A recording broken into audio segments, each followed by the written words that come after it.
Hello, je suis Léna, passionnée de bien-être, mieux vivre et spiritualité. J'ai créé ce podcast pour faire connaître au plus grand nombre des méthodes alternatives pour aller mieux, que ce soit physiquement ou mentalement. Quels que soient vos problèmes, quelles que soient vos croyances, restons ouverts, restons curieux et testons.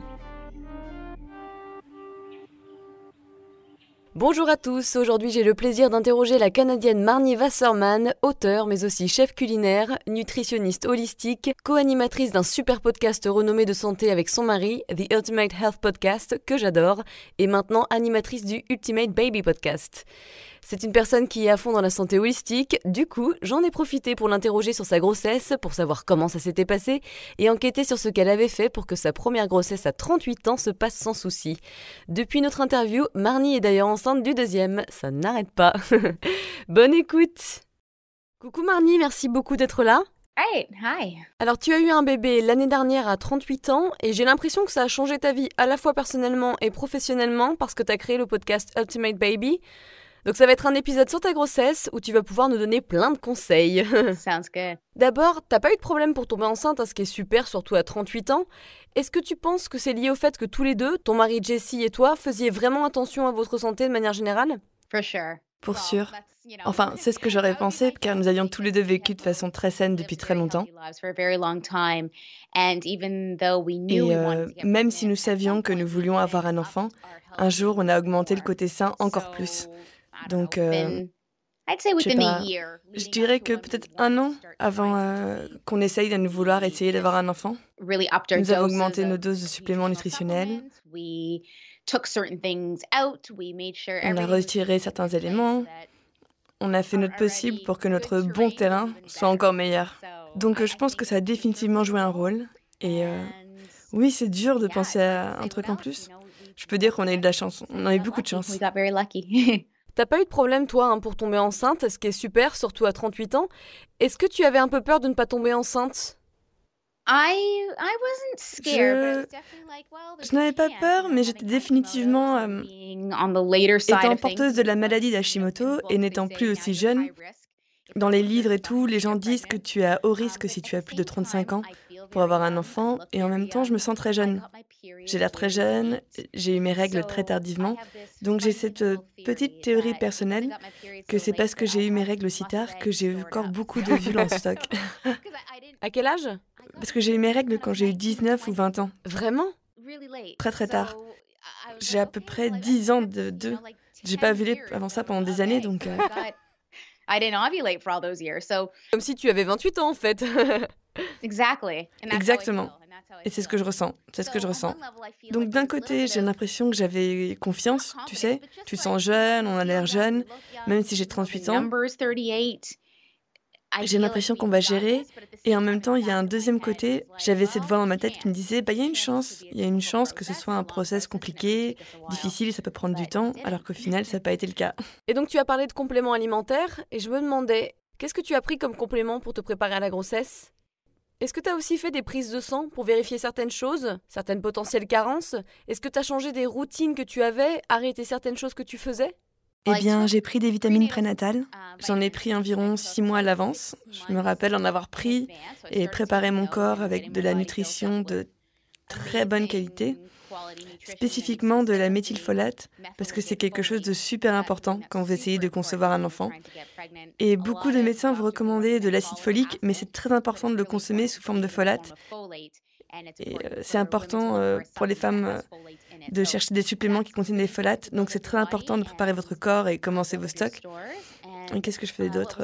Vitamine C, probiotiques, fer, des acides gras essentiels, vitamine D. Je crois que c'est des choses que je prenais déjà, mais des fois je ratais et là je suis devenue plus assidue. Il y avait des jours où j'oubliais avant qu'on essaye de concevoir. Mais dès que je suis entrée dans cette phrase-là, je me suis dit, je vais tout faire pour prendre mes suppléments tous les jours. Et aussi, quelque chose que nous avons ajouté à notre mix, c'est la coenzyme Q10, CoQ10. C'est quelque chose que les femmes et les hommes peuvent prendre, car c'est bénéfique pour le sperme et aussi pour les femmes. Et ça peut juste aider le corps de plein de façons. Je ne peux pas dire que ça aide à concevoir, mais c'est fortement recommandé quand on essaye de concevoir aux femmes et aux hommes. Donc c'est ce qu'on a fait. Et ensuite, les choses qu'on a arrêtées, Je suis pas une consommatrice de caféine, je bois pas beaucoup de café. Je faisais de la poudre verte avec de la caféine dedans et je buvais des lattés matcha, mais j'ai réduit le tout un peu. Je m'assurais que mon taux de caféine n'était pas trop élevé. Je faisais pas de sauna.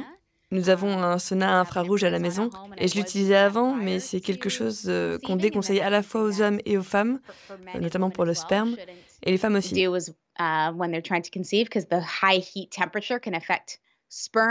je voulais rien faire qui était douteux, donc j'ai arrêté le sauna, mais sinon, à part ça, je crois que c'est tout. J'ai continué à faire du sport, j'ai continué à manger mon régime sain habituel, donc rien n'a vraiment changé à ce niveau-là. On vivait déjà de façon assez non toxique, tous les produits dans notre maison sont propres, et on fait ça depuis des années, donc il n'y a rien à changer à ce niveau-là pour nous, mais c'est quelque chose que je recommanderais pour sûr aux femmes qui essaient de concevoir et qui rencontrent des difficultés. Jetez un coup d'œil à vos shampoings, vos détergents, vos crèmes, tout. Et regardez ce qu'il y a chez vous, car il pourrait y avoir un coupable là-dedans. Tu as parlé d'acide folique, ce qui est extrêmement important chez les femmes enceintes, mais il peut des fois être mal absorbé, donc il faut faire attention, c'est ça? Pas sous forme d'acide folique, car c'est plus synthétique. Vous voulez du folate. Donc ça, c'est une forme qui est mieux pour que le corps l'absorbe mieux. Et vous pouvez l'obtenir via la nourriture, genre certains légumes verts à feuilles. Mais s'il y a des produits qui ont des formes de folate dedans, c'est plus facile pour le corps à absorber. L'acide folique est plus difficile à absorber pour le corps, donc c'est un peu plus nuancé que ça, mais c'est très important. Car c'est pas assez mentionné et la médecine conventionnelle va juste dire prenez votre acide folique et ça ne peut pas faire nécessairement du mal, mais ça peut ne pas protéger autant la femme que cela pourrait et n'aiderait pas le bébé autant qu'il pourrait. Donc c'est là où le folate est important. Et alors qu'en est-il de Jessie? Parce qu'on parle toujours des femmes, mais les hommes ils ont aussi leur part du gâteau à faire. Donc tous les deux vous avez arrêté le sauna. Et qu'est-ce qu'il a fait pour la qualité de son sperme? Donc il a continué son mode de vie sain aussi. Il a pris le CoQ10. Donc le CoQ10 est très bon pour la qualité du sperme et la fertilité et la mobilité. Et aussi pour le nombre, je crois que ça peut aider. Il a limité son taux de caféine. Qu'est-ce qu'il a fait d'autre? Il a pris ses suppléments, beaucoup bien similaires aux miens. Il a ajusté ses doses de ça et mangé de façon très saine. Comme toi en fait. Oui, comme moi. Une fois que tu as tout ça en place, il n'y a pas trop d'ajustements à faire par rapport à d'habitude. Mais pour beaucoup de gens, tout ça peut arriver d'un seul coup et tu peux devoir changer ton régime, prendre de bons suppléments, changer ton mode de vie, commencer à faire un peu plus de sport et jeter un coup d'œil sur toutes les toxines qu'il peut y avoir à la maison. Donc tout ça peut faire beaucoup pour quelqu'un qui le fait pas déjà. Ouais, mais c'est super d'avoir un mari comme ça qui est très sain. C'est pas très français d'ailleurs ce genre de profil. J'ai plutôt l'impression que nous on est avec notre baguette et nos apéros en terrasse avec notre verre de vin rouge, quoi. Oui, mais bon, c'est un mode de vie. Pourquoi l'eau chaude elle est pas recommandée, et particulièrement si tu es en train de concevoir? Le sauna spécifiquement et les douches très très chaudes, parce que ça peut affecter le sperme. Une température trop élevée dans cette zone de l'organisme masculin peut affecter le sperme. Donc, d'après les lectures qu'on a faites, il disait de ne pas prendre trop de douches très chaudes.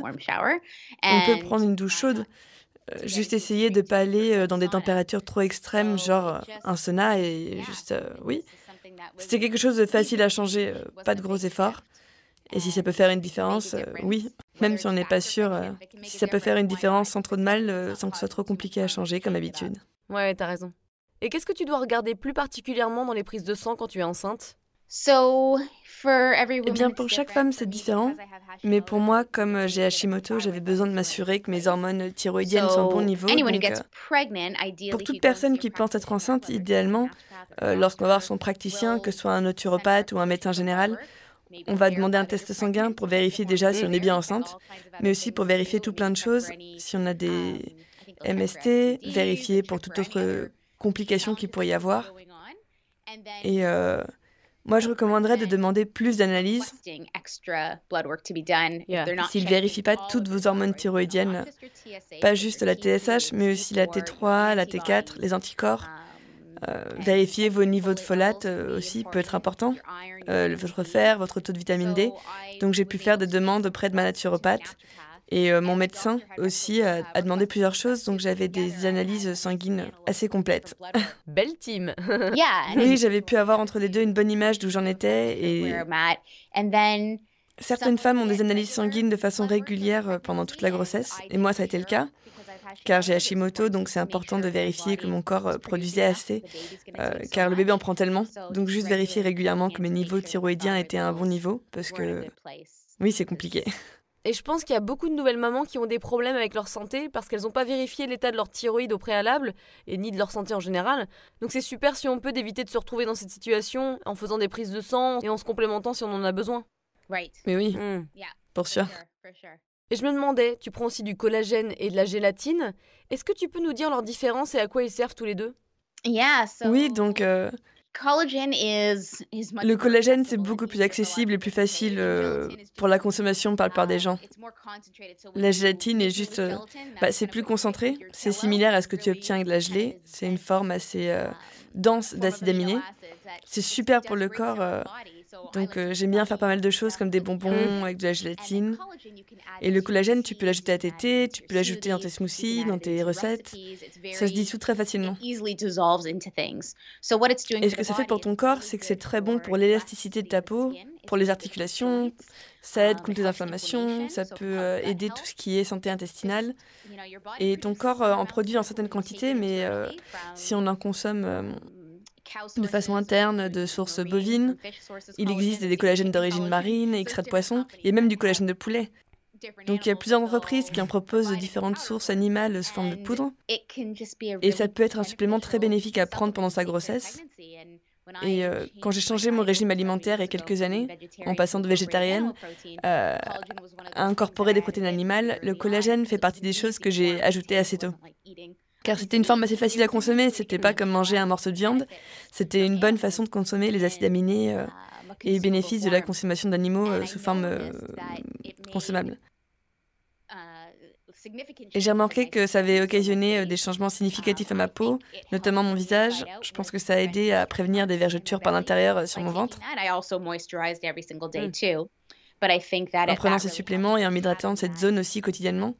Mais je pense que ça aide beaucoup d'avoir ce supplément qui nourrit depuis l'intérieur l'élasticité de la peau. Ça a beaucoup aidé, je pense.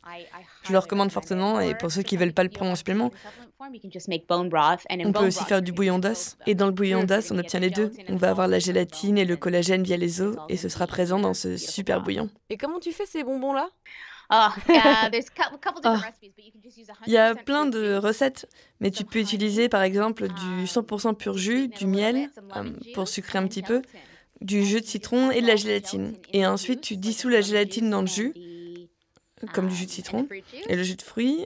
Et ensuite, tu ajoutes le miel et ensuite, tu le verses dans des moules ou dans un récipient en verre et tu mets au frigo. Et tu as ta gelée ou des bonbons. Ah, c'est super sympa à faire. Bonne idée, tiens. C'est super. C'est une super friandise. Et maintenant, en tant que maman d'une petite fille, elle les adore aussi. Ouais, je me demandais si tu lui donnais aussi des bonbons. Pratique. Oui, elle les adore, ouais. Est-ce que tu as eu recours à des médecines alternatives? Et si oui, comment ça t'a aidé? Laisse-moi réfléchir. Donc, en plus de tous les ajustements à mon mode de vie et mon régime alimentaire, je voyais une réflexologue qui était incroyable. J'étais hyper chanceuse. Surtout que maintenant, c'est beaucoup plus compliqué de voir ces praticiens seul à seul. Mais je voyais quelqu'un depuis le jour où on a commencé à vouloir concevoir, pendant toute ma grossesse, jusqu'à une semaine avant l'accouchement. Donc elle m'a fait de la réflexologie, donc on a travaillé avec mon cycle et des traitements pour le pied basés sur le moment de mon cycle où je me trouvais.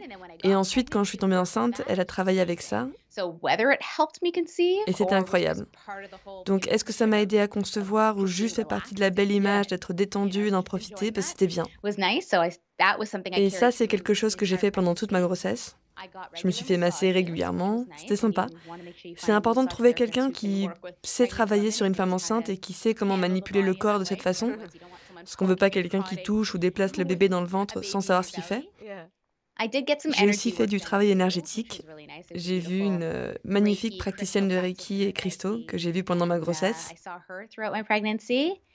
Et ouais, j'ai aussi vu régulièrement ma naturopathe.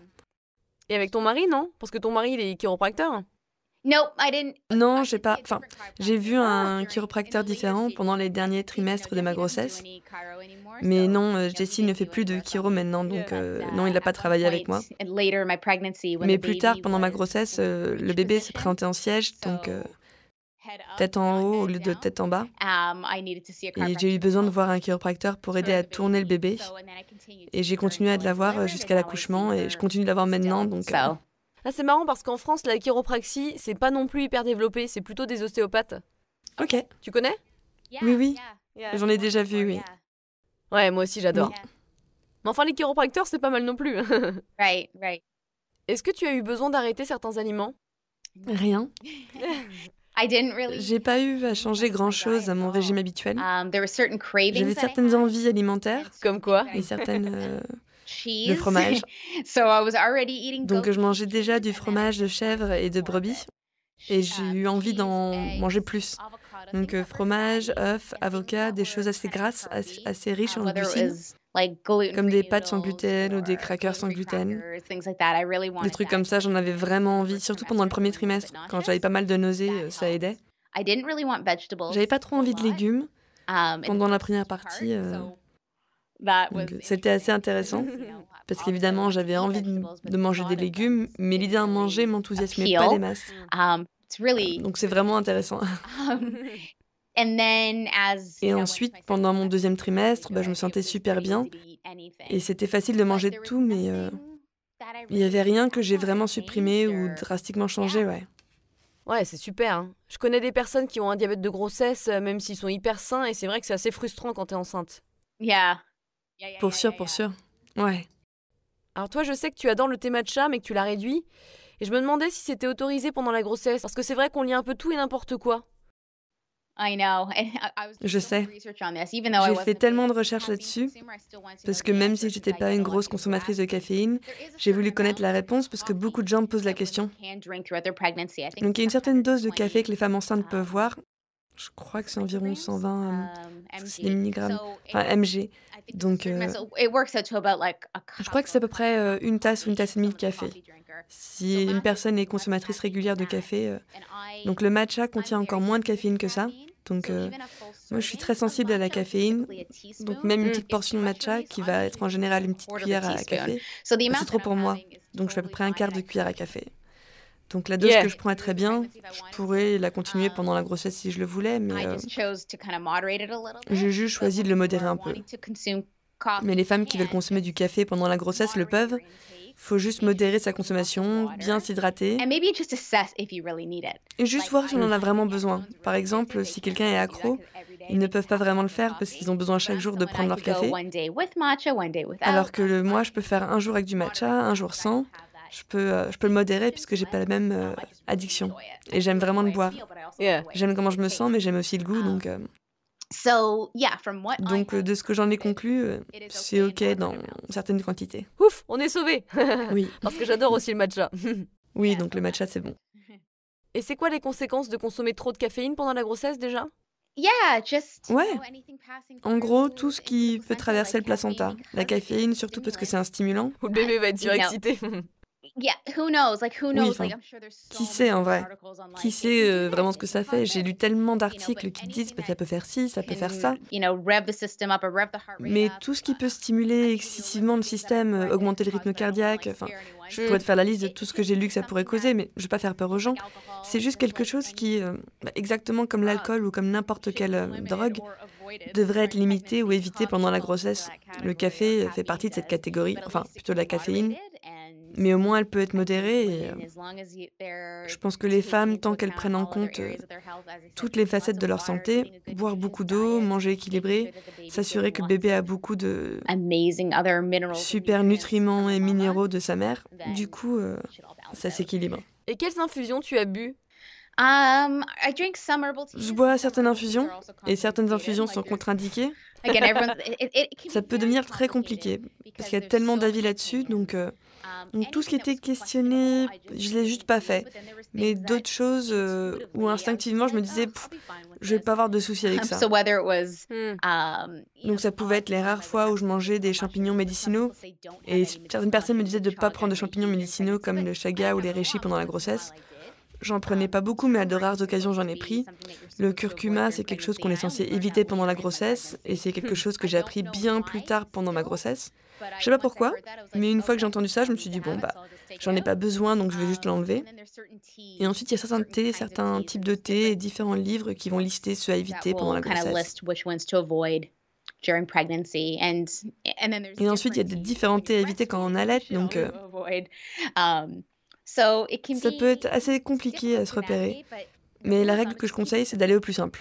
Vraiment garder les choses simples, donc choisir un petit nombre de tisanes, genre tisane de feuilles de framboisier ou tisane de menthe poivrée. La tisane d'ortie, c'est très très bon. La camomille, il y a pas mal de tisanes qui sont très bien. Et on peut boire celle-ci pendant toute la grossesse et juste garder les choses simples. Yeah. Toi, tu étais végétarienne avant, hein, c'est ça? J'étais végétarienne, c'était 5 ans, peut-être 4, je m'en souviens même plus. Mais j'étais végétarienne pendant presque 10 ans, donc... Et tu dis que ça n'a pas marché pour toi, c'est ça? Oui, ça fonctionnait très bien au début. Je me sentais super bien et ça correspondait très bien à toutes mes valeurs et croyances que j'avais à l'époque.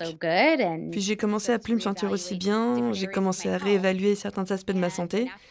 Et la naturopathe que je voyais à l'époque n'arrêtait pas de me dire peut-être regarde ton régime alimentaire, peut-être commence à envisager d'ajouter des protéines animales. J'étais genre hors de question, je vais pas faire ça. J'avais complètement arrêté les protéines animales, j'avais écrit un livre La nourriture à base de plantes pour les nuls. J'enseignais des cours de cuisine végétarienne à Toronto. C'était mon monde et j'étais en mode c'est pas le régime, c'est autre chose quoi. Et puis ça a juste pris du temps pour que je l'accepte. Et ensuite mon corps a commencé à réclamer de la protéine animale. Donc j'ai recommencé à manger des œufs d'abord, puis du poisson, puis du poulet. Puis après 2-3 ans, je mangeais de la protéine animale. Et puis en apprenant plus sur la maladie d'Hashimoto et sur ma santé, j'ai commencé à comprendre que le régime végétarien marchait plus pour moi. Et peut-être qu'un régime paléo serait mieux. Et ça m'a rassurée comme quoi j'étais sur le bon chemin. Et puis j'ai juste commencé à me sentir mieux. Et ensuite j'ai commencé à aimer le goût des protéines animales. Et je me suis dit ok, j'en ai besoin. J'aime ça maintenant. Donc c'est plus seulement un supplément pour ma nutrition. Maintenant c'est agréable à manger. Donc voilà comment j'en suis arrivée là. Ça a dû être dur, n'empêche, avec les convictions que tu avais. Oui, c'était dur.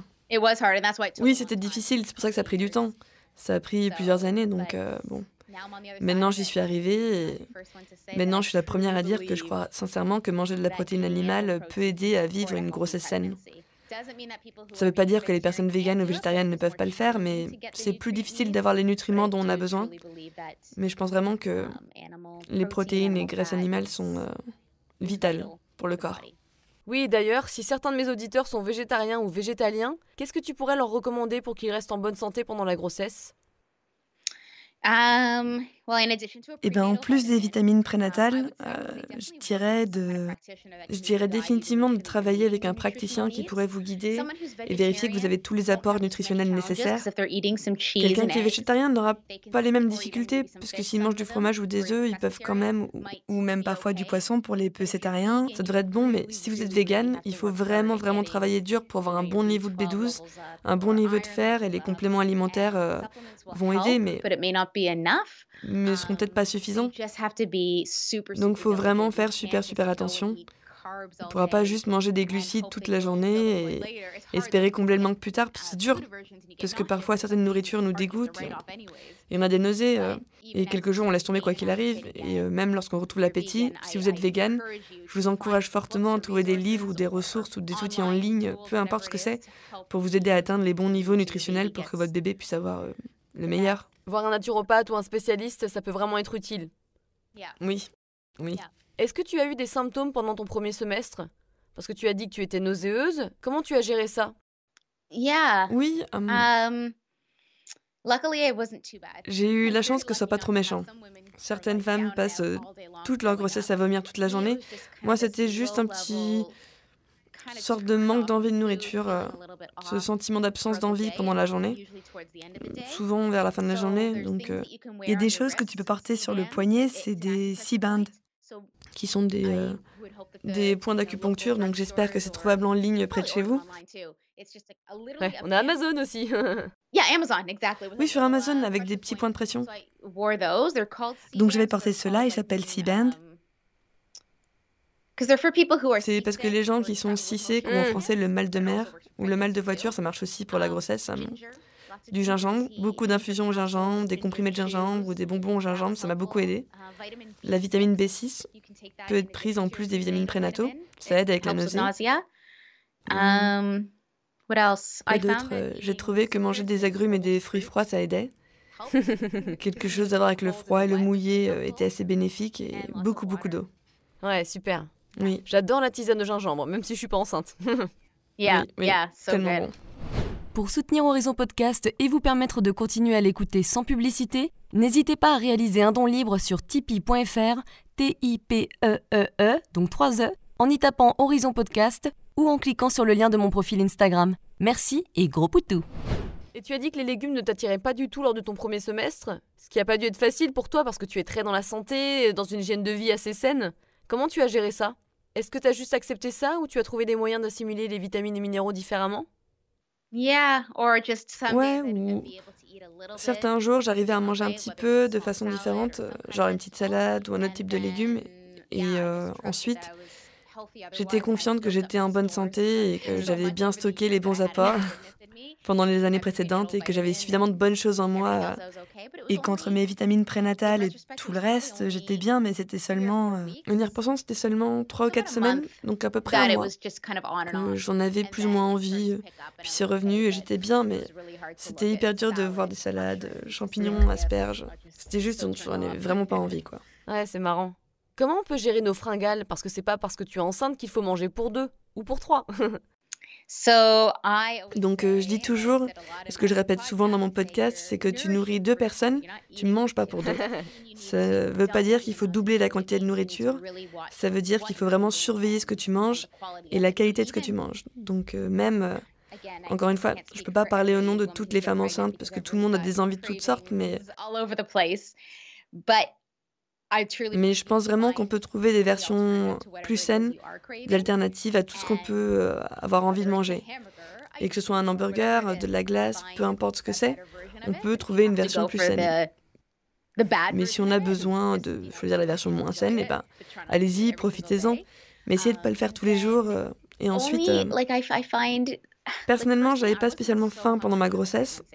Je connais des femmes qui le sont, ou juste des femmes qui se disent je vais manger plus simplement parce que je suis enceinte, et qui n'ont pas particulièrement faim, mais vont juste profiter pour en manger plus. Mais j'ai pas pris tellement de poids en dehors du poids du bébé parce que j'avais pas particulièrement faim.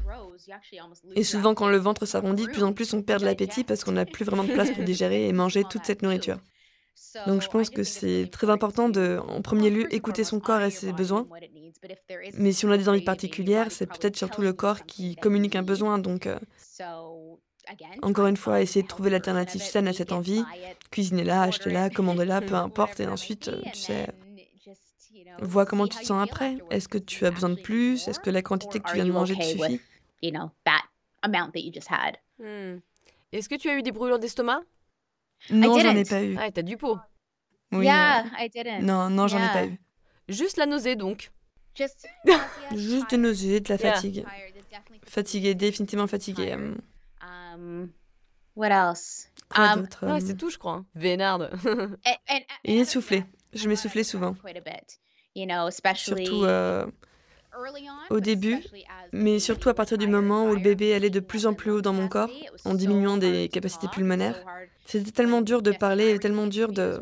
Quand Jessie et moi, on faisait des interviews, ou quand j'étais sur des plateaux télé, je m'essoufflais, et je devais m'arrêter, respirer.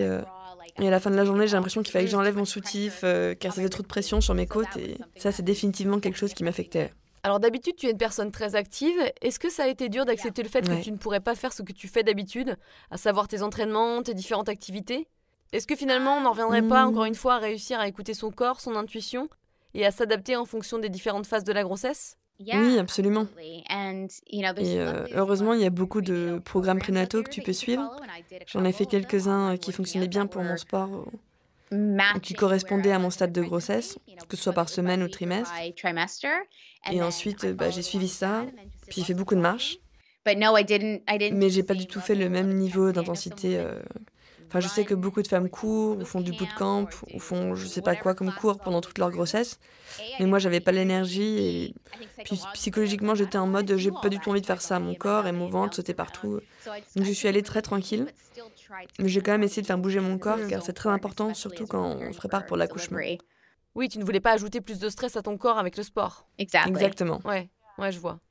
Donc tu étais très préparée à ta grossesse, tu en étais pleinement consciente, en maîtrise, tu as dû lire beaucoup de livres. Est-ce qu'il y a des choses que tu as expérimentées qui étaient des surprises pour toi? Bien ou bien et pas bien?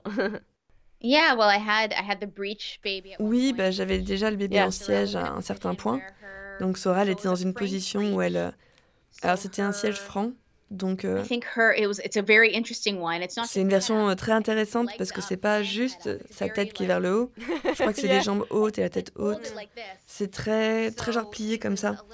Donc c'était un peu stressant parce que c'était vers 30, 32 ou 33 semaines. Donc je m'approchais beaucoup de la date et ça m'angoissait un peu parce que ça voulait dire que j'aurais pas pu avoir mon accouchement naturel tel que je le voulais. Ça veut dire que j'aurais pu aller à un hôpital et potentiellement être déclenchée. Donc c'était vraiment angoissant pour moi et très stressant. Donc ça, c'est quelque chose qui est arrivé. Et une autre chose qui est arrivée, c'est que j'ai attrapé la grippe pendant ma grossesse, ce qui était dur. C'est très dur d'être malade et enceinte, donc... T'as pas eu le Covid au moins? No. Non. Ça aurait pu avant que ça le devienne, oui. Mais oui, c'était hyper dur d'avoir la grippe. Oui, je crois que ce sont mes 2 plus grosses difficultés de ma grossesse. Ah, c'est super! C'est vrai que par rapport à ce que tu nous racontes, je peux comprendre que ça soit un peu stressant d'avoir le rhume ou une grippe, quoi. Mais Exactement. on sait que ça va passer, donc c'est un peu rassurant. Oui, Et alors toi, t'as accouché à la maison, hein, c'est ça? je l'ai fait. J'ai l'impression qu'au Canada et aux États-Unis, c'est hyper développé d'accoucher à la maison. Je crois, c'est dur à dire. Je me souviens d'avoir demandé à mes sages-femmes si ça arrivait souvent. Et je me souviens pas du nombre exact, genre sur 10 personnes, combien l'ont fait, mais c'est commun, mais pas tant que ça. Beaucoup de gens vont encore, même s'ils veulent un accouchement naturel, ils veulent quand même le confort d'un hôpital. Mais je pense que maintenant, avec le Covid, beaucoup de gens sont en train d'accoucher chez eux. Mais pour moi, c'était pas quelque chose que C'était... ça allait arriver comme ça, je me suis même pas posé de questions. J'étais genre, évidemment que je vais avoir un accouchement à domicile. Il n'était même pas question d'accoucher à l'hôpital, à moins que, évidemment, je n'y sois obligée. Et donc, Et t'avais pas peur de le faire à la maison? non. J'avais plus peur d'aller à l'hôpital. Ouais, je peux complètement le comprendre. Oui, j'ai jamais été hospitalisée, je suis juste pas à l'aise dans cet environnement et je voulais pas qu'on me pousse à subir certaines interventions que je voulais pas. Je voulais seulement le confort de mon foyer, le confort de mon équipe de naissance et mais si ça devait se passer à l'hôpital, et c'est presque arrivé parce que quand Sorel, le jour avant que j'accouche, j'ai eu une fuite de liquide amniotique, donc mes os... j'ai en quelque sorte perdu les os, mais pas complètement. C'est une sorte d'écoulement fin et lent. Donc les sages-femmes étaient un peu inquiètes parce que je commençais pas le travail assez vite. Et j'aurais pu être déclenchée. Et... C'était 24 heures très stressantes car j'ai dû trouver des moyens pour déclencher des contractions de façon naturelle. Sinon, j'aurais dû aller à l'hôpital. Donc j'avais mon sac d'hôpital de prêt, mon accouchement domicile prêt à la maison. Et j'étais partout parce que j'ai tout prévu, et ce que je voulais, et me voilà, juste avant jour J, il y a une chance que j'aille à l'hôpital. Mais bon, heureusement, tout s'est fini comme je l'espérais. J'ai eu mes contractions naturellement et j'ai eu mon accouchement à domicile. Et comment elles se sont déclenchées naturellement? J'ai tout tenté ce jour-là. J'ai fait les huiles essentielles, au ballon de yoga, utiliser une machine TENS, faire venir ma doula pour qu'elle me fasse des points de pression d'acupuncture. Et puis le dernier truc que j'ai fait à la fin de la journée, quand vraiment les sages-femmes étaient en mode bon, on peut aller à l'hôpital maintenant ou on peut attendre jusqu'à 8h du matin demain. Et j'étais genre, je veux attendre 8h demain matin. Et cette nuit-là, j'ai pris de l'huile de ricin et je l'ai bu. Et faut que je prévienne, ne faites surtout pas ça comme ça, à moins que vous ne soyez suivi par quelqu'un qui vous le recommande, parce que ça peut être très intense et ça peut causer d'énormes contractions, ça peut causer des diarrhées et ça peut aussi stresser le bébé. Donc Vous voulez pas le faire à moins d'être absolument confiante que c'est ce que vous voulez faire. Et pour moi, c'était aller à l'hôpital, ça craint. Boire de l'huile de castor, ça craint. Mais je bois l'huile de castor. Donc je l'ai bu et ensuite, dans la nuit même, je me suis réveillée. Et j'avais besoin d'aller aux toilettes, car ton corps a besoin d'aller aux toilettes. Et ensuite, les contractions ont commencé à peu près 1 heure après. C'était intense, mais Hooray! ouais, ça a marché. Ouais. On en a un peu parlé, mais peut-être qu'il y a autre chose. Tu peux me dire ce qui a été le plus difficile dans ce que tu as vécu en tant que femme enceinte? Enfin, ce qui me vient à l'esprit, parce que j'ai vraiment adoré être enceinte, j'ai eu une super grossesse, j'ai eu beaucoup de chance. J'ai vraiment aimé, j'ai apprécié voir mon corps s'agrandir. C'est pas le cas pour tout le monde, j'ai trouvé ça fascinant. Mais j'ai toujours voulu être enceinte et voilà que je l'étais. Et dans cet instant, mes symptômes étaient heureusement assez bons sur l'ensemble. Non, je pense seulement les petites choses qui sont apparues et ont un peu agité la grossesse. Donc la plus difficile était, est-ce que je suis obligée d'aller à l'hôpital? Et comment on va tourner ce bébé? Oui. Ouais, je peux comprendre. Ouais. Moi, j'ai 33 ans, bientôt 34, et j'ai toujours pas d'enfant, et je pense pas dans les années qui arrivent. Je sais que toi, t'as toujours voulu avoir un bébé, que t'en avais parlé avec ton mari Jessie, mais si je peux te demander, pourquoi tu as fait un bébé à 38 ans, et qu'est-ce que ça fait d'être maman à presque 40 ans? Oui, super question. Donc, la vie est partie dans une direction intéressante depuis les 10 dernières années. J'étais mariée avant Jessie, puis après, on s'est séparés. Je crois, j'essaie de me souvenir du temps exact. Je crois que quand j'avais 32 ou 33. Donc, quand ce mariage et cette possibilité d'avoir des enfants avec lui, parce que je pensais que j'aurais des enfants au début de ma trentaine. Et puis ensuite, dans une nouvelle relation, ça prend du temps à se développer et trouver vers quoi tend cette nouvelle vie commune. On était tous les deux à fond dans nos carrières au départ. Lui vivait à Windsor, moi je vivais à Toronto. Donc on était en 2 villes différentes, à environ 4 heures de distance. Puis finalement, on a fini par vivre ensemble dans la même ville et il fallait savoir si on voulait continuer nos boulots respectifs ou si nous voulions nous lancer à fond dans notre podcast ensemble, le podcast Ultimate Health, la santé ultime. Et ensuite, est-ce qu'on veut changer de ville? Donc on a changé de ville, ça c'était au bout de 3 ou 4 ans déjà. Et ensuite on a décidé de se marier, donc tout ça a pris du temps et on a toujours su qu'on voulait des enfants. C'était juste une question de trouver le bon moment.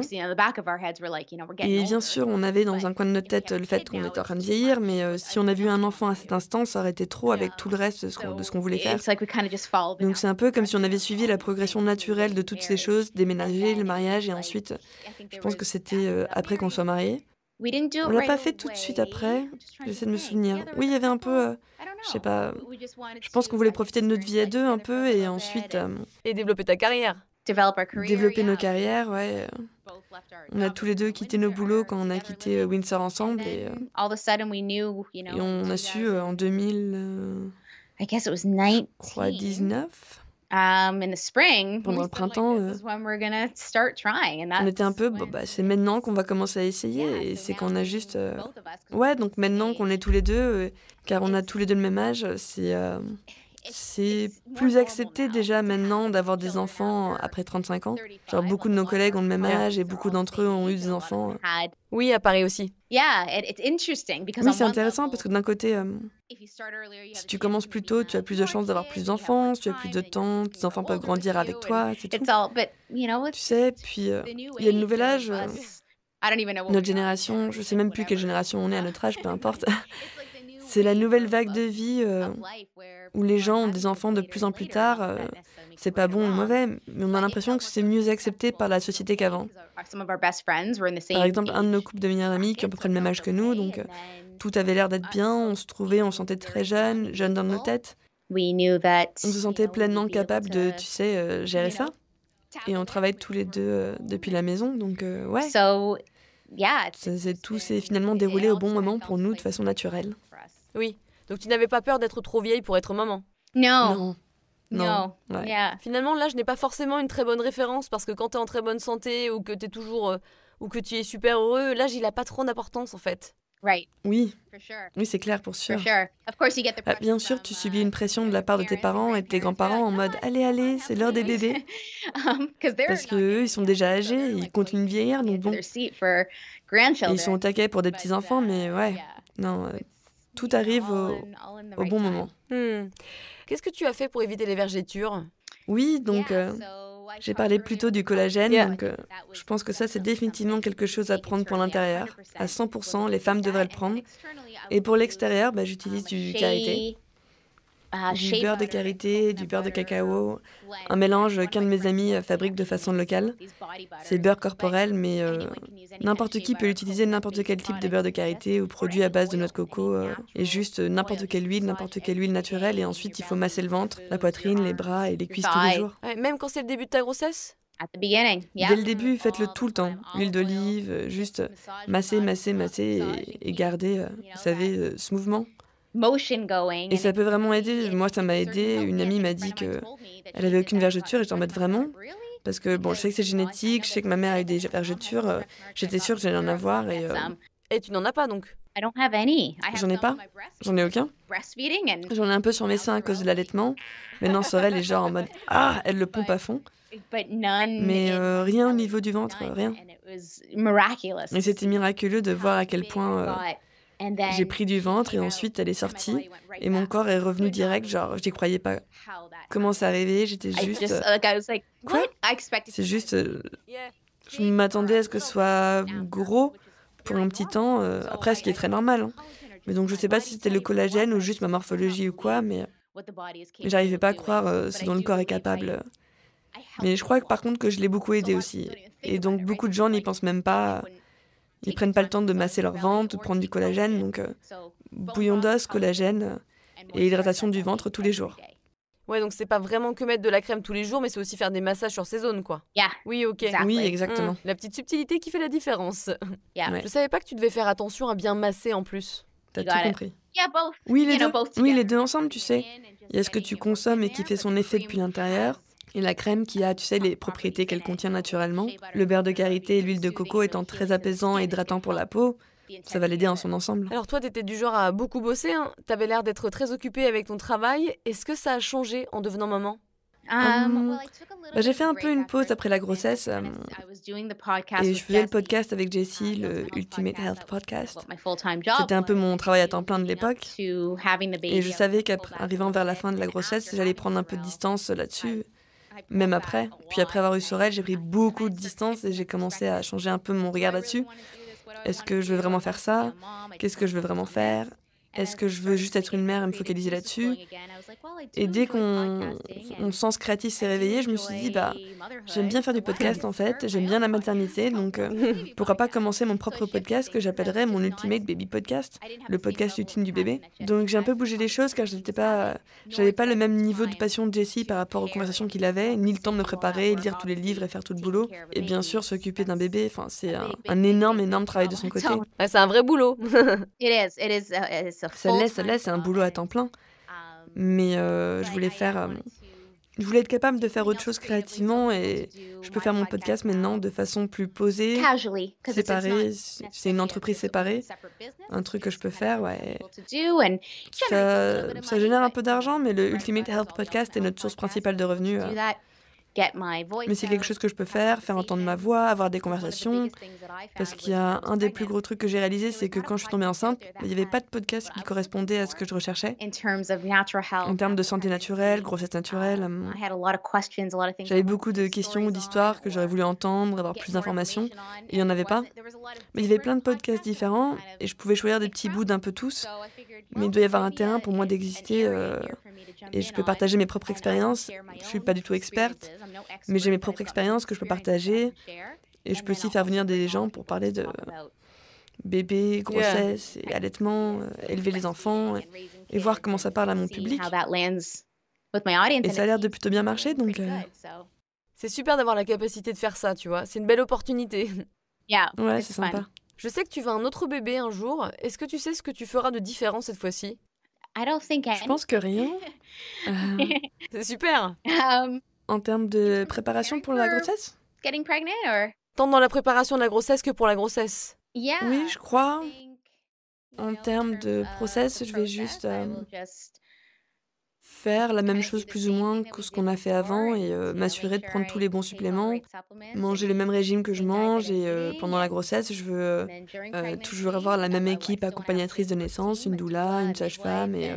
C'est quand même bien que la première fois, elle était parfaite, non? C'était génial. Tu sais, il n'y a pas grand-chose que j'aurais fait différemment. Je prévois toujours d'avoir un accouchement à la maison et évidemment, les choses sont différentes maintenant. Je pense que c'est le plus important, les rendez-vous seront pas les mêmes. Jessie pourra probablement pas venir à tous les rendez-vous, alors que je porte un masque. Il y a juste tellement de choses qui sont plus compliquées, Yeah, I je trouve, understand. avec mes valeurs. Ouais, sur certains aspects, c'est vraiment genre, moment compliqué pour le monde entier. Et en même temps, c'est un moment tellement beau parce que tu as l'opportunité de te focaliser sur tes enfants et agrandir la famille, donc il n'y a rien que je ferais différemment. Donc on va finir cet épisode avec des petites questions rapides et elles sont plus générales. Ok. Si tu devais ne garder qu'un seul livre, lequel serait-il? Comme on parle de grossesse, je dirais le Mama Natural Guide de la grossesse, qui a été mon livre de chevet pendant toute ma grossesse, je l'ai adoré. Ah super, je le lirai un jour, tiens. Et pour être honnête, c'est le seul genre de livre que j'aime lire sur la bébé, la grossesse. Je lis pas d'autres genres de livres. C'est marrant, c'était vraiment une expérience transformative. C'est pas pour tout le monde comme ça, je crois. Quelles activités on peut faire quand on se sent non aligné? Tenir un journal intime. Ouais. Je pense que tenir un journal de ses pensées pour sûr. Quel est ton mantra? Être honnête avec soi-même. Qu'est-ce que tu dirais à ton plus jeune toi, par exemple 15 ans auparavant? Ne prends pas la vie trop au sérieux. Mais ouais, mais pourquoi on fait ça? Je sais pas trop d'ailleurs, peut-être parce qu'on est des perfectionnistes. Exactement. Est-ce que tu veux rajouter quelque chose? Non, mis à part que si vous en avez envie, écoutez le Ultimate Baby Podcast. Venez nous écouter. C'est là où j'ai des conversations. Je publie un épisode toutes les 2 semaines à propos de la santé de la mère et nourrisson, tout ce qui est entre les deux. Et je suis aussi sur Instagram. Je partage des trucs de bébé, mais aussi sur la nourriture, car je suis aussi une foodie, donc je partage tout le temps des recettes, des astuces et des trucs de la vie quotidienne. @Marnie Wasserman. Je voulais te demander où est-ce qu'on peut te trouver, mais je vois que tu as répondu à cette question. Ah ok, j'avais pas compris si c'était ta question. Merci beaucoup Marnie. Merci à toi de m'avoir reçu.